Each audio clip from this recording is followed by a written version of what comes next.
Gee, it's good to see you. Getting ecstatic and sort of dramatic and doing the Vatican right.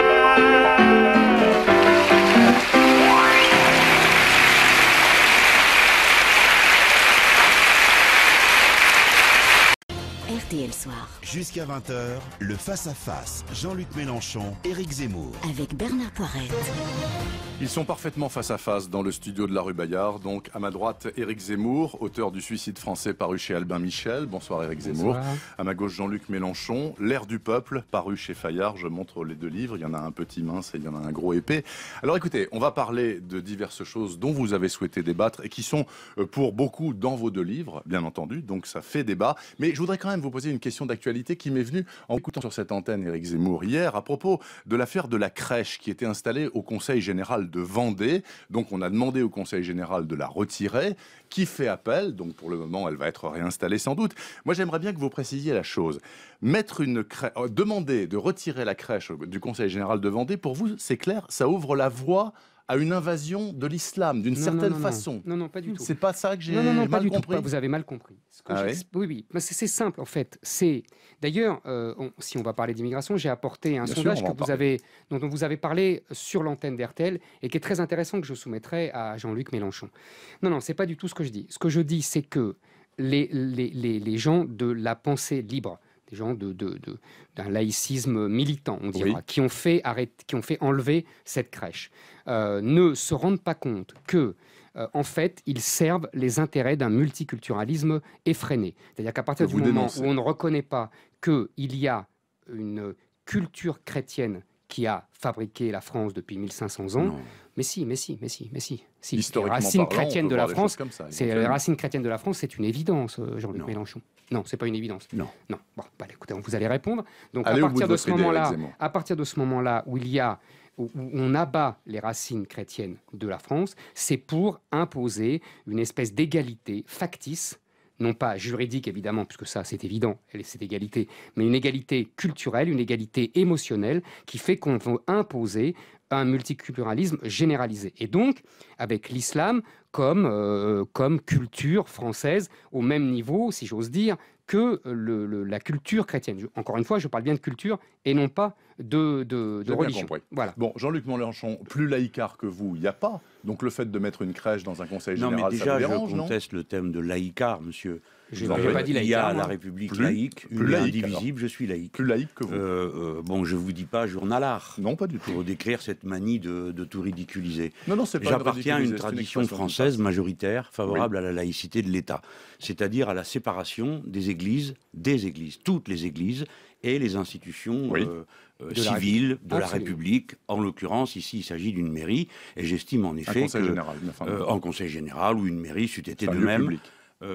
C'est un lieu public, et les manifestations de la foi religieuse, qui sont respectables dans le cadre privé, à l'église, ça se conçoit parfaitement et personne n'a rien à dire contre ça, ne sont pas acceptées dans les établissements publics. Je voudrais rappeler que la France s'est sortie de 3 siècles de guerre civile ouverte ou larvée, parce que nous n'avons trouvé aucune solution au problème de la coexistence de catholiques et protestants qui se sont entre-massacrés, les catholiques étant les plus nombreux, massacrant le plus. Et cette débauche de crimes a été d'ailleurs célébrée en place publique par le pape Jean-Paul II, qui est venu pour célébrer la messe le jour de l'anniversaire de la Saint-Barthélemy. Les gens comme moi ne l'oublient pas. Par conséquent, il faut se souvenir que nous avons gagné la paix civile. Nous avons gagné la paix civile grâce à la séparation des églises et de l'État. Et aujourd'hui, voyez-vous les mêmes conséquences qu'il y a la présence de religion de l'Église et de l'État. Bon, aujourd'hui qu'il y a, aujourd'hui qu'il y a Henri IV, il n'a pas fait la séparation de l'Église et de l'État, Henri IV. Mais ça n'a pas été la paix civile.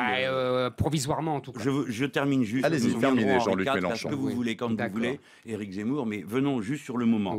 Au moment où des pratiques religieuses sont devenues si agressives et intrusives, quelles que soient les communautés, eh bien, il faut plus que jamais défendre la laïcité de l'État et se souvenir qu'en France, une extrême majorité de Français, bienveillants, tolérants pour la foi des autres, demandent que soit respectée la paix laïque de la République. Et notamment ceux qui n'ont pas de religion et ne se voient pas obligés de subir le spectacle et les manifestations et les ostentations publiques de faits religieux. Vous avez tout à fait raison sur ce dernier point.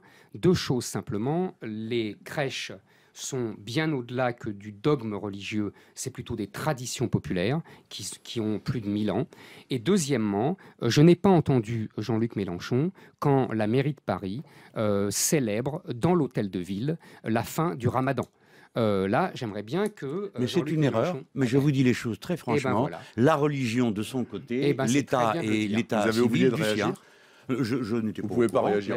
Non, mais on me pose la question, je vous réponds. Je sais bien, de la même manière que je suis contre le fait que l'on subventionne les crèches religieuses, comme les crèches Lubavitch ou les crèches chrétiennes. Absolument d'accord avec vous. Les enfants, si les Lubavitch veulent faire des crèches, eh bien ils font des crèches, mais l'argent public n'a pas à participer. On est d'accord là-dessus. Alors oui, mais alors dans ce cas, on est d'accord aussi pour retirer la crèche de cet endroit et faire respecter une laïcité encore une fois. Oui ou non, vous êtes d'accord pour faire retirer la crèche du Conseil général de Vendée? Ça ne me gêne pas. En quoi la célébration de la naissance d'un Dieu est un événement qui est neutre? Quand même que, encore une fois, cette crèche est plus une tradition populaire qu'un dogme religieux. L'Église ne s'est jamais battue pour cette crèche. Mais Monsieur Zemmour, c'est là que vous ne connaissez pas votre histoire de France. Si, un petit peu. Voyez-vous, en 1950, l'Église a fait brûler sur le parvis de la cathédrale de Dijon, a fait brûler le Père Noël parce que c'était un personnage païen qui défaisait la tradition religieuse. Alors, ça veut dire que si l'on excite un peu les religieux, ils n'ont pas de raison de ne pas aller au bout de leur dogme. Par conséquent, les crèches n'ont rien à faire dans les lieux publics, pas plus que les autres événements religieux. C'est une tradition millénaire, ce n'est pas un vrai... Non, ça ne peut pas être une tradition millénaire de mettre une crèche dans un conseil général, vu que ceci n'existe que depuis 2 siècles. Écoutez, non, ce n'est pas une tradition millénaire. Et s'il fallait reprendre toutes les traditions millénaires, nous pourrions reprendre celle de ce cher Saint-Louis, qui a obligé les Juifs à porter le premier signe d'appartenance au judaïsme. C'était une loi. De faire... mais justement, je ne mélange pas tout, je fais le tri de ce qui peut permettre aux Français de vivre entre eux en paix. Donc la religion chez elle et l'État chez lui. C'est une règle simple. Je suis tout à fait et d'accord donc au Conseil général de Vendée, on n'a rien à faire avec une crèche dans le hall, ni dans aucune église. Et de même que dans les tribunaux, il n'y a pas de raison qu'il y ait des crucifix. Mais c'est réglé depuis longtemps, oui, mais par exemple en Allemagne, nos amis le demandent. Laissez parler Éric Zemmour, juste un mot, Éric Zemmour, sur cette question. Parce que je voudrais quand même qu'on parle plus largement de la question de l'immigration. Pardonnez-moi. Plus largement, qu'est-ce que l'immigration a à faire avec les crèches? Attendez. Pour le moment, rien, justement. Alors, venons-en à cette question. C'est un de vos grands chevaux de bataille, Éric Zemmour. Vous en parlez très souvent. Est-ce que vous ne pensez pas être complètement obsessionnel sur cette question-là? Pas du tout. D'abord, je refuse qu'on me dise que je suis obsessionnel. La méthode de psychiatriser un désaccord politique, je la connais depuis Brejnev. Donc ça ne marche pas. Donc ça, c'est une première chose. Si vous comparez votre collègue à Brejnev... écoutez, en tout cas, je lui dis, parce que ce n'est pas la première fois qu'on me le dit. Je ne suis pas obsessionné. Deuxièmement, ce n'est pas un cheval de bataille. Les gens en parlent tout le temps. Voilà. De l'immigration, c'est un sujet majeur pour les Français. Si M. Mélenchon... Vous allez pouvoir répondre. Et deuxièmement, je vais faire le lien entre la laïcité et l'immigration, justement.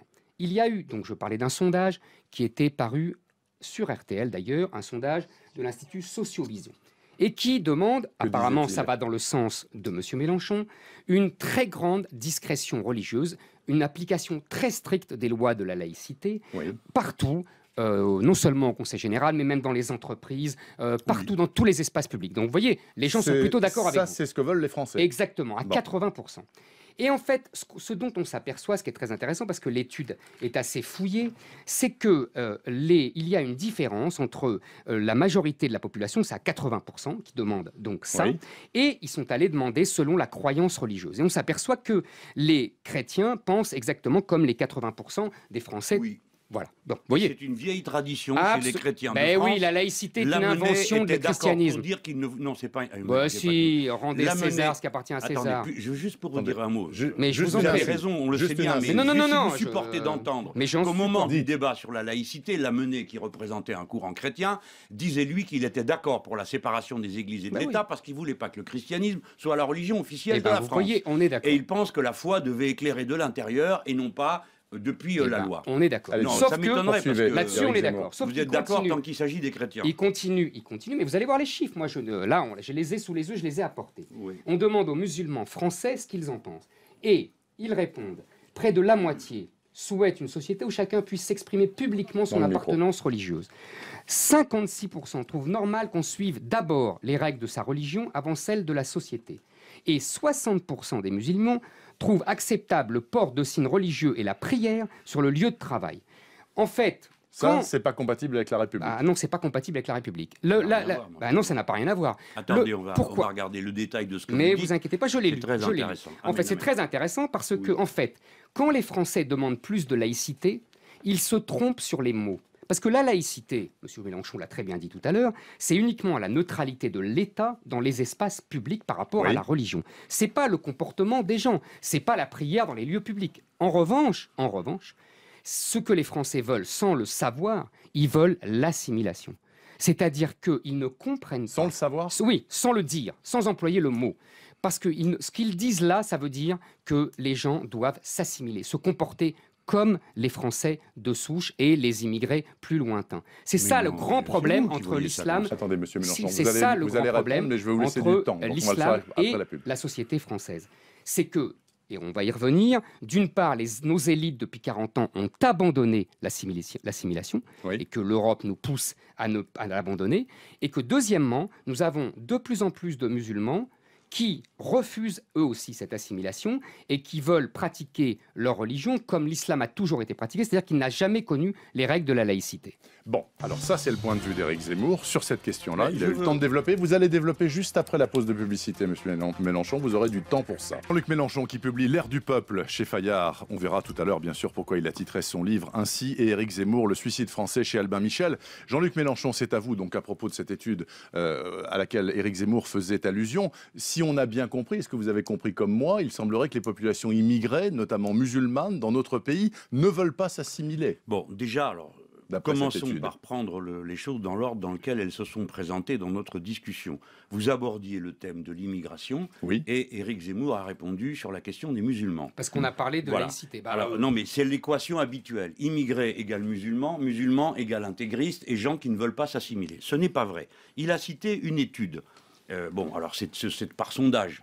Nous sommes obligés de regarder les biais des questions. Monsieur Zemmour, les yeux dans les yeux... Est-ce qu'il est normal de suivre d'abord les règles de sa religion avant celles de la société? Non, la loi.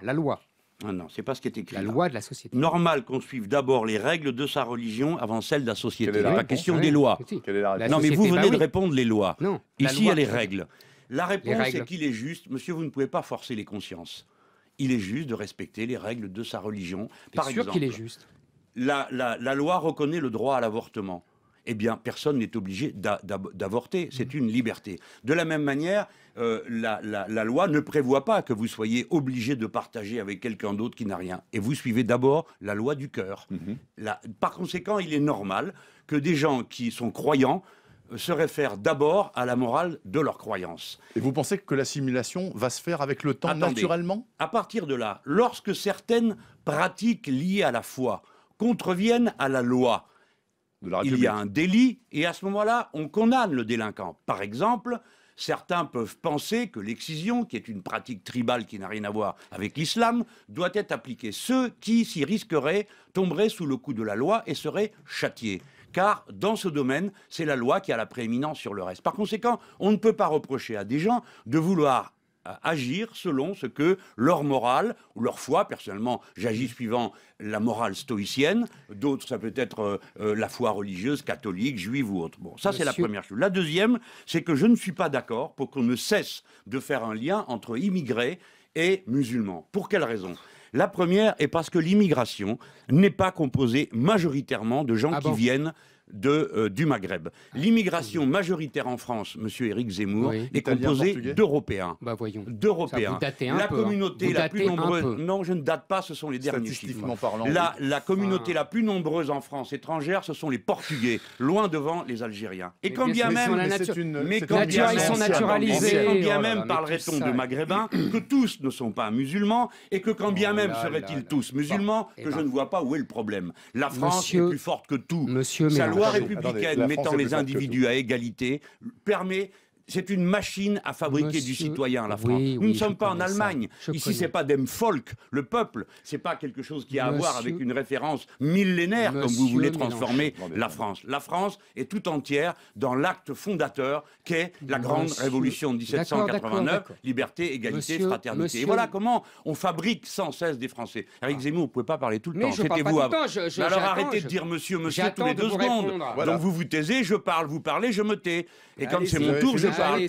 Bon, je n'ai pas fini et je veux terminer sur les chiffres que je suis en train de donner. Quoique ce ne soit pas une bataille de chiffres. Parce que fondamentalement, je méprise cette manière de montrer du doigt une partie des Français, monsieur Zemmour. La machine à fabriquer des Français continue à tourner à plein régime. Et comme nous serons obligés d'entretenir cette machine pour la raison que les flux migratoires dans le monde ne vont pas ralentir, ils vont continuer à cause du changement climatique, à cause des guerres, à cause du nombre des êtres humains. Il faut donc faire tourner à plein rendement la machine à transformer en Français tous ceux qui ne le sont pas mais qui veulent vivre avec nous. Je vais arrêter sur cette phrase. Nous avons la machine pour faire la grande France. Ça s'appelle la République, liberté, égalité, fraternité. Voilà le contrat entre Français. Peut-être la 6e République, on va en parler dans un instant peut-être. Monsieur Mélenchon, un mot avant de passer à la 6e. Très bien, Monsieur Mélenchon, je vais vous raconter une anecdote qui va vous toucher. Pas du tout menaçant, oh là là, pas du tout menaçant. Monsieur Mélenchon, je vais vous raconter une histoire qui s'est passée à Bagnolet il y a une quinzaine de jours. Une mère de famille musulmane, voilée, racontait à une élue de Bagnolet ses altercations avec la directrice de l'école qui ne supportait pas qu'elle soit voilée comme ça et qu'elle veuille accompagner sa fille dans l'établissement scolaire. Et elle parle avec donc l'élu local et qui lui est...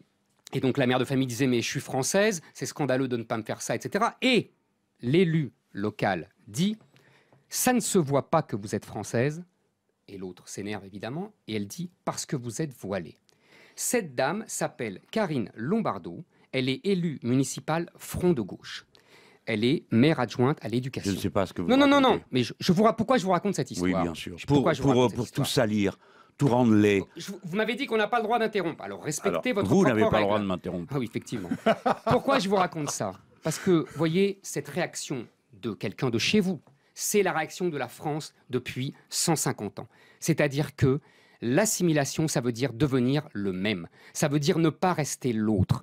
Et quand on a une religion qui n'est pas seulement une foi, comme vous le prétendez, mais qui est aussi, tous les spécialistes le disent, un régime juridique, un État, une politique. L'islam n'est pas seulement une foi, ce n'est pas le catholicisme. Le judaïsme, il y en a aussi, des pages et des pages. Le judaïsme aussi. Le judaïsme aussi. Seulement, le judaïsme, on l'a obligé à éradiquer, en tout cas en France, je ne vous rappelle pas Napoléon, 1807, etc., cette partie étatico-juridique. Ce qu'on n'a jamais fait pour l'islam. Et aujourd'hui, nous avons des gens qui s'habillent. Mais oui, monsieur Mélenchon. Terminé. Pas du tout.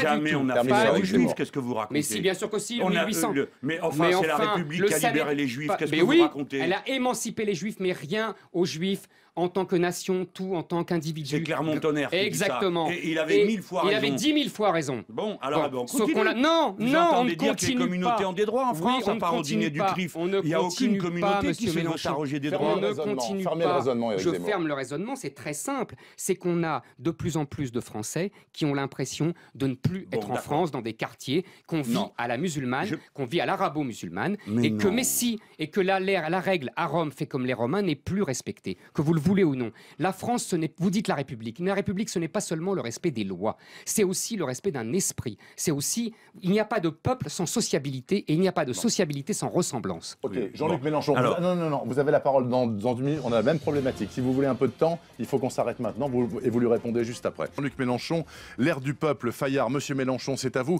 La question étant de savoir si les populations immigrées dans ce pays, en tout cas les dernières arrivées qui sont majoritairement musulmanes, parce que les anciennes, elles ne l'étaient pas, les Portugais, les Polonais, les Italiens, ont une volonté réelle d'assimilation ou pas. Lui, il dit que non, Éric Zemmour, et vous? Mais je refuse de me situer dans cette problématique, elle est absurde. Des immigrés maghrébins, il y en a depuis les années 50, n'évoquez pas que les Portugais et les Italiens. Il y a des immigrés maghrébins de confession musulmane depuis toujours, qui ont une pratique de leur religion qui est différente suivant les périodes. Lorsque cet élu s'adresse à cette personne et lui fait cette réponse, à supposer que l'anecdote de Zemmour soit vraie, d'Éric Zemmour, mais supposons qu'elle soit vraie, eh bien je vais vous dire ce que moi-même j'aurais pensé, je serais capable de dire à quelqu'un, notamment une femme, qui viendrait à se présenter dans une tenue extravagante et pour ainsi dire déguisée, avec un voile intégral ou je ne sais quoi, ce qui est interdit par la loi. Je lui dirais, mais ce n'est pas ça le tempérament de la liberté que nous avons gagné en ce pays. Et j'essaierai de convaincre. Voilà. Eh bien, vous c'est avez ce que du nous boulot. essayons de faire. Pardon, mais j'ai peut-être du boulot, mais c'est comme ça qu'on fait. Et Monsieur Zemmour, je le fais. Et je dirais notamment à certains, comme je l'ai dit à certains jeunes, que Dieu n'a jamais demandé à personne d'aller se déguiser en afghan pour être un bon musulman, comme je le vois souvent. Et je dirais de même aux catholiques qu'il n'y a aucune raison, ou aux juifs, qu'il n'y a aucune raison de se déguiser avec une peau de mouton sur la tête du XVIIIe siècle pour que Dieu l'Éternel le trouve favorable. De la Lituanie. Je ne confonds pas les manifestations religieuses exagérées avec la bonne volonté, la bienveillance de l'immense majorité des croyants et des pratiquants musulmans, catholiques et juifs de ce pays, sans oublier l'immense bonne volonté de tous ceux qui sont obligés de supporter tout ça, alors qu'ils ne sont pas eux-mêmes croyants. Bien, alors écoutez, monsieur l'assimilation... Passons, s'il vous le voulez bien, aux institutions, puisque vous disiez que la grande lessiveuse républicaine française arrivait à tout laver avec le temps, et que finalement, ces gens-là seraient assimilés, il n'y a pas de problème dans... Comment parlez-vous? Non, mais ces Ce sont des Français, monsieur. Ce sont des Français, absolument, qui n'ont pas forcément la religion majoritaire, mais c'est pas du tout un problème. Et vous dites qu'avec le temps, la République fera son travail. Mais quelle République? Nous avons toujours eu, on va parler de quelle République? Celle-là ou la prochaine? Il y a toujours eu le problème des pratiques religieuses ostentatoires, perturbatrices, diviseuses. On a toujours mais là, il y a le nombre, monsieur Mélenchon. Mais le nombre n'a rien à voir avec tout ça. Vous le savez très bien, vous l'expliquez vous-même dans votre livre. Non, dans mon livre. Que le nombre est en train de faire exploser tous les... Mais si, excusez-moi. On n'a pas le droit d'évoquer ni fantasmes ni obsessions. Mais c'est votre livre. Mais mon livre décrit un phénomène... L'explosion démographique dans le monde. Monsieur Zemmour, l'explosion démographique n'est pas un danger, une abomination, une horreur. C'est rien de tout ça. Eh ben non. Alors qu'est-ce que vous comptez faire? Vous comptez tuer les gens, les empêcher d'avoir des gosses? Non. Mais ça va nous poser de graves problèmes. Et ça pose déjà des problèmes dans toute l'Afrique. Mais ça pose des problèmes et il faut les régler de manière civilisée, rationnelle, méthodique, bienveillante, tolérante, et pas cette agression des uns contre les autres. L'explosion démographique amène la guerre dans toute l'histoire de l'humanité. Donc pas du tout. Mais pas du tout, monsieur Zemmour. Ce qui amène la guerre, c'est le défaut de c'est le manque de capacité de nourrir tout le monde. C'est le manque de... Mais ça c'est... Mais bien sûr que si. Non, ça c'est vous qui n'y connaissez rien. Car depuis l'Antiquité, c'est comme ça. Et si vous voulez bien étudier pourquoi l'Empire romain s'effondre, c'est certainement pas à cause des barbares. Vous feriez bien de lire. Est-ce qu'au moins vous êtes d'accord pour dire que... Attendez, est-ce que non, c'est pas les barbares qui ont pris Rome. Parfaitement non, l'Empire s'est effondré tout seul. Il est incapable de continuer sur les bases historiographiques récentes. Messieurs, s'il vous plaît, est-ce qu'au moins vous êtes d'accord pour dire que la 5e République est à bout de souffle, qu'il faut en changer, qu'il faut inventer une 6e République? Et dans ce cas-là, puisque vous êtes d'accord, elle aurait quelle gueule, la 6e République? Alors, monsieur Mélenchon, je vous en prie. Moi, je pense que la 5e République est d'abord, nous ne sommes plus vraiment en 5e République, car l'actuelle 5e République n'a rien à voir avec celle de 1958. Elle a été vendue comme un régime stable. En vérité, elle a changé 24 fois, dont une par an au cours des 10 dernières années. Les gouvernements ne sont pas... Les ministres clés d'un gouvernement ne sont pas plus stables que sous la 4e République, si vous regardez le turnover des ministres de l'économie. Donc tout ce qu'on nous a dit n'existe pas. Mais c'est un régime de monarchie présidentielle qui s'est emboîté tenons mortaise avec l'absurdité de la Commission européenne, c'est-à-dire que tous les pouvoirs sont concentrés sur quelques personnes et le peuple tout entier, quoi qu'il vote, a droit tout le temps à la même politique. C'est avec ça qu'il faut rompre. Et on va rentrer dans l'ère du peuple, vous pensez un jour ? On est dans l'ère du peuple. Il faut entrer plus profondément dans le sujet institutionnel, car ce n'est pas qu'une organisation des pouvoirs publics, le changement de constitution. Ça concerne le régime de la propriété, ça concerne le régime des normes juridiques, ça concerne le primat de l'écologie que l'on pourrait introduire dans la Constitution, comme il y a le principe de précaution. On pourrait introduire la règle verte, c'est-à-dire ne jamais prendre plus à la nature que ce qu'on peut lui rendre. Vous en parlez beaucoup dans Mais votre ce que je veux dire essentiellement sur cette affaire, c'est que le fait de devenir constituant forme le peuple lui-même. C'est-à-dire que, contrairement à ce que pense M. Éric Zemmour, pour moi, le peuple se constitue, non pas, le peuple français ne se constitue pas à partir du ventre des femmes françaises, mais à partir de l'école, de la politique et de la République. Et lorsque le peuple devient constituant, il s'approprie collectivement son avenir en définissant les droits qui sont les siens. Il faut donc, par cet acte-là, en quelque sorte, nous allons refonder la France elle-même et l'idéal républicain le mettre en partage dans toute la population. Pour ça, on est plus intelligent à plusieurs qu'à un seul. Il faut une assemblée constituante et il faut un pouvoir parlementaire et non pas cette grotesque monarchie présidentielle. Éric Zemmour, moi je suis d'accord avec le début de la démonstration de Mélenchon, qu'on n'est plus en Ve République et qu'on a dénaturé la Ve République, qu'il dépeint comme une monarchie, mais une monarchie républicaine et une monarchie qui allait devant le peuple. Je rappelle que le général de Gaulle a démissionné quand le peuple lui a signifié son congé, qu'il n'était pas obligé de le faire. Ça n'a pas créé la mode, hein. Les suivants sont restés. On est bien d'accord. Donc en fait, ce que je constate, c'est que Mélenchon nous fait des grands discours sur le peuple, le pouvoir du peuple, etc., mais que quand il s'agit d'arracher un pouvoir essentiel qui est celui de battre monnaie, en 1992, il vote oui à Maastricht. Et deuxièmement, quand la vraie... Incroyable. Mais c'est la vérité. Ça fait déjà 3 émissions. Je vous dis que j'ai voté contre le passage à l'euro. Vous avez voté oui. Excusez-moi. C'est important. En 2005, il y a le texte qui reprend celui de Maastricht. J'ai voté contre. Je sais. J'ai voté contre la Banque Centrale Européenne, contre l'euro. Vous avez rendu compte que vous avez fait une bêtise. C'est pas de ma faute. Répétez pas comme ça d'un air patnaud. Et j'ai pas fini. La deuxième. C'est pas bien parce que c'est un procédé rhétorique qui consiste à dénigrer. C'est la vieille rhétorique d'extrême droite. Pas vous, pas ça. Vous ne voulez pas qu'on parle de vos obsessions. Respectez vos interlocuteurs. Mais je respecte mon interlocuteur. Ne me faites pas faire et dire des choses que je n'ai pas fait. Vous avez voté oui à Maastricht, c'est un fait. Oui, mais parce que... Non, je ne vais pas raconter votre vie, je ne vais pas raconter qu'après, mais vous venez de dire à l'instant, quand il s'agit du pouvoir de battre monnaie, monsieur Zemmour. Or, quand on a décidé de passer à l'euro, j'ai voté contre. Oui, mais parce que c'était trop tard. C'était trop tard, monsieur Mélenchon. Non, il y avait un vote, on pouvait voter oui ou voter non. Oui, mais c'était trop tard. Les députés auraient pu voter non. Mais vous saviez très bien qu'ils allaient voter oui. Non, monsieur, moi, il a voté non. Oui, d'accord, mais ils ont non, monsieur Mélenchon. Vous changez la nature de vos interlocuteurs pour arranger vos sales fadaises. Vous dissimulez ce que vous avez fait. Voilà, vous avez changé d'avis. Vous êtes rendu compte que vous avez eu tort. Peut-être que dans quelques années, vous vous rendrez compte que vous avez eu tort sur d'autres sujets, par exemple l'immigration tout à l'heure.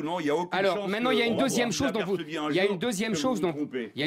dont vous ne parlez jamais, qui est le gouvernement des juges. La vérité, c'est que la Ve République a été dénaturée par effectivement le pouvoir de Bruxelles et de la Commission de Bruxelles, mais surtout par les juges, par le Conseil constitutionnel depuis juillet 71, par les cours européennes de justice, qui ont un pouvoir délirant d'imposer leurs normes, leur volonté, leur idéologie à un pouvoir qui est faussement démocratique, puisqu'il ne peut absolument rien faire. Et ça, M. Mélenchon ne dit jamais rien contre ça. Il ne dit... Ah bon, bah, je vous ai jamais entendu. Je vous ai jamais entendu. Entendu, mais vous écoutez à toutes les portes ou quoi? Lisez mes livres. Publiquement, bah, j'ai déjà expliqué. J'ai lu votre livre. Ah oui, mais vous en avez eu un, j'en ai écrit 14. Lu plusieurs. D'accord. J'ai expliqué en long, en large et en travers pourquoi la Ve République produisait mécaniquement le gouvernement des juges. C'est pas la Ve République, c'est un putsch. Il produit des autorités indépendantes type CSA et compagnie qui sont à la fois l'exécutif, le législatif et le judiciaire de leur ordre. C'est faux, ce n'est pas la Ve République. C'est justement la dénaturation. C'est la dénaturation de la Ve République. La dénaturation de quoi? Vous accusez la Ve République, ce qui est qu'en fait un combat contre la Ve République. Et oui, à partir du moment où le général de Gaulle meurt, ou Pompidou meurt, la Ve République commence à se déliter parce que les élites politiques, administratives, économiques la pourrissent de l'intérieur. Et là, vous venez de dire « Ah bah, c'est la Ve République ». Non, ce n'est pas la Ve République. Alors, messieurs, puisque vous avez parlé du pouvoir des juges... D'abord, votre affaire d'élite, Zemmour, n'est pas claire du tout. J'ai lu votre livre avec attention. Les élites, c'est pas clair, votre définition. Parce que vous mettez en cause des élites à coups de petites chansons qui auraient, paraît-il, changé l'état d'esprit des Français. Il n'y a jamais un fait social dans votre bouquin. C'est pas vrai. Sauf une manifestation de sidérurgistes. Le reste du temps, 81, 68 pour vous, c'est Cohn-Bendit, c'est pas les 10 millions de travailleurs en grève, et ainsi de suite. Quant aux élites, cher monsieur, il faut les mettre dans l'ordre dans lequel elles sont. Les élites qui commandent aux élites, c'est celles qui ont l'argent, c'est-à-dire l'oligarchie financière, qui s'est soumise toutes les institutions, et ensuite, en enchaînement... Alors justement, parlons des élites. Donc c'est le capitalisme qu'il faut frapper. Vous êtes d'accord? Alors, c'est votre thèse. Non, c'est pas ma thèse. C'est votre thèse ou pas? Attendez. C'est le capital qu'on combat ou les chansons? On ne combat, mais les chansons sont le produit du capital et Pourquoi permet. pas, Mais bravo. évidemment. Comme ça, mais vous c'est savez un pas que les. mécanisme Mais vraiment Mélenchon, grossier. est-ce que vous savez aujourd'hui que les du rapport historiens entre les super- expliquent très bien que les chansons qui ont sali Marie-Antoinette et Louis XVI ont été un élément majeur de la Révolution. Donc ne méprisez pas comme ça les chansons. Ça fait partie de la guerre Je ne méprise pas les chansons. Mais c'est pas elles qui sont à l'origine des problèmes que vous faites que ça. Tous les bouquins remplissent ça de commentaires de chansons. Mais pas du tout. Et vous en prenez à des séries télévisées, vous êtes grotesque, vous êtes contre Hélène et les garçons parce qu'ils ne parlent pas des cours. Je suis pas contre Hélène et les garçons. Mais parce que c'est pas le sujet. Hélène et les garçons, c'est un révélateur, voyons. Ah oui, attendez, s'il vous plaît. Des gens. Oui, la féminisation de la société. Alors là, pour le coup, j'ai pas pu vous suivre les 3 dernières minutes, j'ai fait de la pub. Et derrière, il nous restera 4 minutes, c'est-à-dire 2 chacun, pour parler de l'Europe, s'il vous plaît. Puisque vous parlez justement des supra-pouvoirs nationaux qui nous pourrissent la vie, selon vous, on va parler de l'Europe. Écoutez, c'est extrêmement simple. Il reste 3 minutes. Messieurs, les questions sont relativement simples, mais demanderaient plus de temps peut-être. Et Éric Zemmour, faut-il en finir avec l'Europe comme elle nous dirige actuellement? Et vous aussi, non, mais j'ai une mise au Mélenchon. point à faire. Je vous en prie, allez-y. Karine Lombardo, qui a été évoquée tout à l'heure comme élue de Bagnolet, n'est pas front de gauche, mais socialiste. Ah, voilà. Moi, c'est écrit front de gauche sur mon. Eh bien, il y a une erreur quelque part. Bon, vous débattrez de ça Désolé, dehors. Ok, l'Europe. On ne débattra pas de ça, c'est Non, un on fait. débattra pas de ça. C'est un fait. Éric Zemmour, Bruxelles, est-ce que c'est un véritable boulet actuellement pour notre pays? Et est-ce qu'il faut qu'on sorte de là et qu'on lui dise ça suffit? Non, écoutez, c'est assez simple. Il faut savoir ce que l'on veut. En fait, moi je vais aller très vite. Je pense que l'euro est une machine à imposer et à favoriser la domination allemande, économique sur toute l'Europe et à transformer la France en maison de journaux. On n'a pas le temps de développer, c'est les théories de Paul Krugman, etc., qui sont un prix Nobel d'économie. Donc, je pense que si on veut être dans un grand ensemble, une espèce d'empire... Non, on n'a qu'une minute. Je suis désolé, j'aurais été ravi de développer, mais malheureusement, je ne les ai pas. Donc, si on veut être un élément, une sorte de grosse Bavière au mieux, dans un empire euro-allemand, il faut continuer. Si on veut poursuivre, essayer de continuer l'histoire de France et d'avoir une France vraiment indépendante, et il faut sortir de ça. Ce qui ne veut pas dire ne pas avoir des coopérations, ne pas avoir des alliances, etc. Mais ça veut dire que la machine est en train de nous broyer. Voilà ce que je crois, c'est assez simple. La machine européenne nous broie, selon donc Éric Zemmour. Jean-Luc Mélenchon, allez-y, c'est à vous.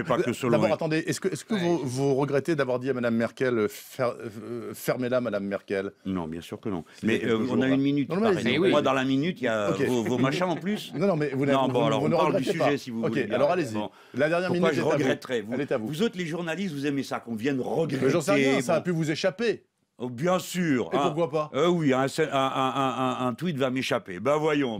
Vous, ça vous échappe. Vos convictions politiques se sont entendues il y a un instant. Moi, je ne tweete pas. Bon, alors, ouais. Allez-y, l'Europe. La machine européenne est construite sur un modèle qui n'est pas celui de la République française. Et il contient une logique, c'est la constitutionnalisation du libéralisme économique. Il faut donc en finir avec ça. Puisqu'Éric Zemmour a pris le thème de l'euro, commençons par dire que l'euro est aujourd'hui un euro allemand qui asphyxie l'Europe. Mais ce pourrait être un euro français. Pourquoi? Parce que la France a la puissance, elle est la deuxième économie du continent, nous allons être la première population, la démographie ça compte, et nous sommes donc un peuple jeune qui a besoin d'investissement. Par conséquent, la politique absurde de l'Allemagne, dirigée par M. Schauble, qui crée des pauvres par paquet et des travailleurs misérables, ne durera pas, Éric Zemmour. Et donc, il faut une France forte, qui parle fort et qui dit, ces traités-là, c'est fini. Il faut désobéir ou nous entendre. Et je dirais à Mme Merkel, non pas dit Mao Tzu, la seule chose que je regrette, c'est que j'ignorais, j'étais un mauvais élève en allemand. Je croyais que ça voulait dire shut up. Mais non, c'est un petit peu plus. En attendant, je lui dirais, Madame, vous ne donnez pas d'ordre à la France. Pas plus que vous n'avez à en donner aux Grecs, aux Portugais ou aux Espagnols. Et vous allez vous tenir à votre place d'un pays dont l'économie est déclinante, qui est géré par quelqu'un qui est un énergumène, qui s'appelle M. Schauble, qui trouve cette invention absolument folle de faire un budget à l'équilibre l'année où on peut emprunter avec des taux négatifs et s'en vanter. Elle n'est pas folle, c'est la politique de leur démographie, vous l'avez dit vous-même. Je l'ai très bien expliqué d'innombrables fois. On n'a pas la même démographie. Mais nous sommes puissants, forts, et nous ne cédons pas. L'euro n'a pas à être allemand, il peut être français. Quant à la France, elle dispose de moyens extrêmement important de se faire entendre. Nous sommes le deuxième contributeur de l'Europe. Nous contributeurs nets pour 6 milliards d'euros. C'est nous qui garantissons le mécanisme européen de stabilité financière. Si les Français disent non, les choses ne se passent pas. Or, Hollande et Sarkozy ont dit tous les deux oui. Eh ben oui, ils disent oui pour sauver la construction européenne, parce qu'ils estiment que c'est plus important. Non, ça n'a rien à voir avec l'Europe. Vous, ce que vous n'aimez pas dans l'Europe libérale, c'est l'Europe. Moi, ce que je n'aime pas, c'est le libéralisme. Parfait. 19h58. Merci, messieurs, d'être venus débattre sur RTL. Je rappelle, Jean-Luc Mélenchon, l'air du peuple, chez Fayard, le suicide français, Éric Zemmour, chez Albin Michel. Ouais, bon, pas ça pour tout Noël, ce qu'ils n'ont pas dit là. La réalité, c'est donc qu'on a aujourd'hui, d'abord, les socialistes, un problème vis-à-vis de nos électeurs.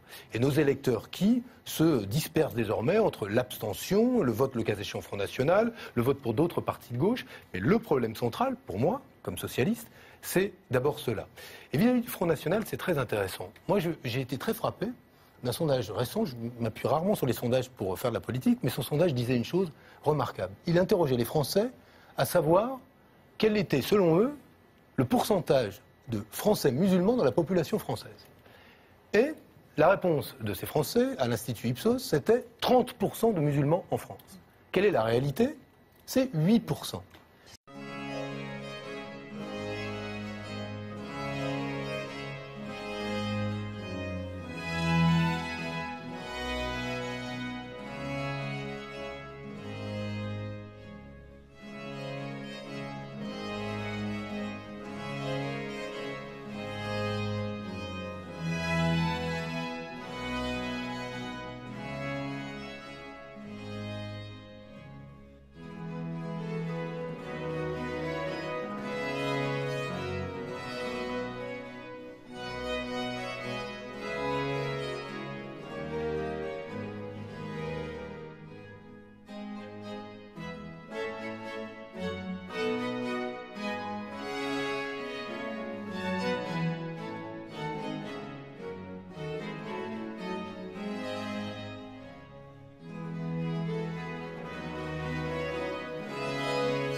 Ave Maria, gee, it's good to see you. Getting ecstatic and sort of dramatic and doing the Vatican right.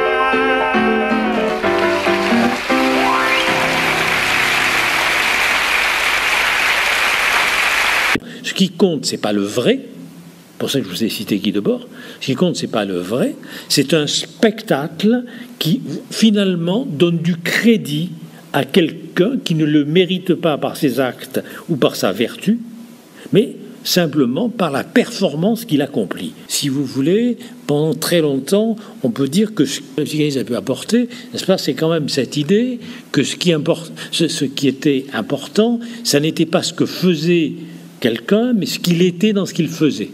C'est-à-dire, ça, si on emploie un gros mot, n'est-ce pas, sa présence ontologique, si vous voulez, dans ses comportements. Bon. Par contre, vous receviez tel patient qui venait comme ça, paraissait à peu près normal, et dans le travail que vous pouviez faire avec lui, vous vous aperceviez que ce type parfaitement adapté, qui paraissait un peu obsessionnel, un peu méticuleux, n'est-ce pas, bon, un petit peu désaffecté, un petit peu instrumental, un petit peu métallique dans le contact, lui, psychiquement, il est fou.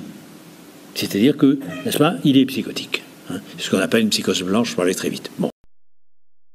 L'Europe, il doit prononcer un discours d'ici quelques instants, mais tout de suite on va retrouver Yann Anthony Noguès au Parlement qui recueille les opinions des députés européens les uns après les autres, et en ce moment c'est Jean-Luc Mélenchon. Et c'est pas le plus facile et c'était pas le plus accueillant envers le souverain pontife. Jean-Luc Mélenchon, vous êtes celui qui avait dit c'est un scandale d'accueillir le pape, cette autorité religieuse au Parlement européen. Il n'y a pas besoin de durcir le trait, je n'ai pas parlé de scandale, je n'ai pas élevé la voix.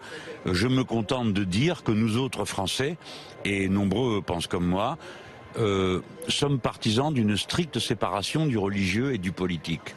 Et par conséquent, un Parlement n'est pas le lieu d'un prêche. Le pape est venu ce matin à l'invitation de monsieur Martin Schulz, qui n'a demandé l'avis de personne, en tout cas pas des parlementaires, et le pape a invité, a répondu à cette invitation, et est venu faire ce qui est dans ses habitudes, c'est-à-dire un prêche. Un prêche n'a pas sa place dans un parlement. Je pense que la place du pape eût été dans la magnifique cathédrale de Strasbourg, mais pas au Parlement. Au demeurant, par respect pour ceux de mes compatriotes qui sont catholiques, beaucoup sont aussi laïcs que moi, je tiens à le souligner, j'ai pensé que le mieux était de me contenter d'écrire au pape ce que j'ai fait. J'ai écrit à monsieur le pape pour lui dire mon point de vue. Et vous avez dit monsieur le pape? Ben comment voulez-vous que je lui dise? Enfin, c'est incroyable ici, les questions de sainteté et autres, mais vous imaginez où nous allons comme ça? Non, du point de vue du parlementaire que je suis, et vous ne saurez jamais aussi longtemps que je suis élu quelles sont mes convictions religieuses et si j'en ai, je n'ai pas à l'appeler sa sainteté ni rien de tout ça, c'est monsieur le pape. Alors le pape est venu et il a prêché le Parlement où toutes sortes d'hypocrites l'ont applaudi. Alors lorsqu'il a parlé du fait que la Méditerranée ne devait pas être transformée en un cimetière, et ont applaudi tous ceux qui transforment cette vous l'avez écouté quand même? Mais évidemment, je l'ai écouté dans mon bureau, il était là. Enfin, tout de même. Vous l'avez boycotté, vous n'êtes pas allé dans l'hémicycle, mais vous avez écouté dans votre bureau. Non, je ne l'ai pas boycotté. Je ne l'ai pas boycotté. Je suis à ma place comme parlementaire dans cet hémicycle et personne ne me le fait quitter comme parlementaire. On a organisé ce matin une réunion à laquelle je n'ai pas participé. Mais ce n'est pas une séance du Parlement. Donc je n'ai pas boycotté. Ce matin, il y a eu une réunion qui s'est imposée à moi. Les gens comme moi n'ont pas été respectés ce matin. On n'a tenu aucun compte de leur opinion. On n'a tenu aucun compte de la philosophie de la laïcité qui est celle des Français. Et toutes sortes de gens qui d'habitude ici poussent toutes sortes de cris à propos des droits des homosexuels à se marier, qui se lamentent et gesticulent quand il s'agit de défendre le droit à l'avortement ou bien le droit à décider soi-même de sa fin de vie. Ce matin-là était en randonnion, tout sourire, tout gentil et applaudissait en cadence. Quoi qu'il en soit, Martin Schulz a tout de même respecté l'avis des présidents des groupes politiques pour accueillir le pape, mais vous n'avez pas été consulté en tant que député européen. Voilà. Merci beaucoup, Jean-Luc Mélenchon, d'avoir été sur BFM TV. J'ai dit que je lui souhaitais la bienvenue en terre de France et que je pense que beaucoup de chrétiens ici auraient été contents de le voir dans la cathédrale. Ils auraient été enchantés d'assister à une messe et c'était assez normal. Mais il ne l'a pas fait, il fait de la politique, moins de religion. Voilà, merci Jean-Luc Mélenchon.